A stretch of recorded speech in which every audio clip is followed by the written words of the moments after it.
मोदी जी यहाँ आकर यहाँ नेताजी सुभाष चंद्र बोस की मूर्ति पर बहुत कुछ बोले, अरे उनको शर्म नहीं आई?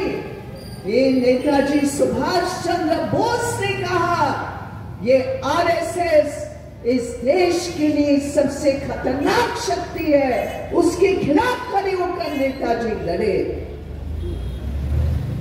इतिहास, ये पूरा इतिहास आरएसएस माने ना,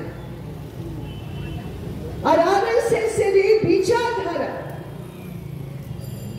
যা আমাদের দেশে ফ্রিডম স্ট্রাগলে একটা ব্রিটিশ এজেন্টের হিসাবে যারা কাজ করেছে, ভেবে দেখুন 1950 তে আমাদের দেশের সংবিধান যখন বাবা সাহেব আম্বেদকর সেই কনস্টিটিউশন অ্যাসেম্বলিতে রেখেছিলেন, আপনারা মনে করবেন এই আরএসএস এর অর্গানাইজার পত্রিকা বলেছে আমরা এই সংবিধানকে মানি না, আমরা এই তিরঙ্গাকে মানি না, আমরা মৌলবাদী মনুস্মৃতি আমাদের ভারতের ইতিহাসে সবচেয়ে ভালো টেক্সট, আমরা মনুস্মৃতিকে মেনে আমাদের সংবিধান তৈরি করতে হবে।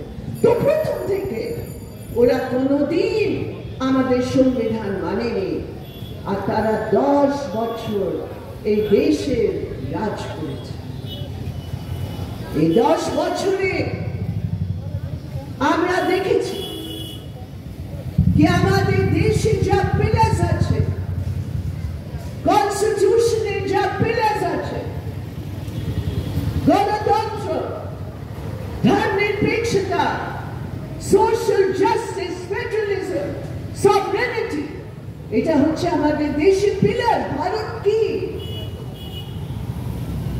আমরা জানি আমাদের কালচারাল ডাইভার্সিটি আছে, আমাদের প্লুরালিস্ট কালচারস আছে, যাকে আমরা যমুনি গঙ্গা কালচার বলি। কিন্তু এই 10 বছরে এই কনস্টিটিউশনের পিলার্সের উপর এই বিজেপি আরএসএস সরকার পুরো দেশে স্টেট পাওয়ারকে হাতে নিয়ে ওরা হামলা করেছে। সেই জন্য আমরা বলি এই নির্বাচন সাধারণ নির্বাচন নয়, এই নির্বাচন হচ্ছে দেশ বাঁচাও, সেটা হচ্ছে স্লোগান। দেশ বাঁচাও, বিজেপি আরএসএস হটাও। আর এটা পুরো দেশে 10 বছরের অভিজ্ঞতার ভিত্তিতে এই স্লোগানটা এখন পুরো দেশে আমরা দেখেছি এটা জোর হয়েছে। আর দেশের এক কোণা থেকে, দক্ষিণ থেকে উত্তর, পশ্চিম থেকে পূর্ব একটা স্লোগান আছে, আর স্লোগান হচ্ছে দেশ বাঁচাও, মোদি হটাও।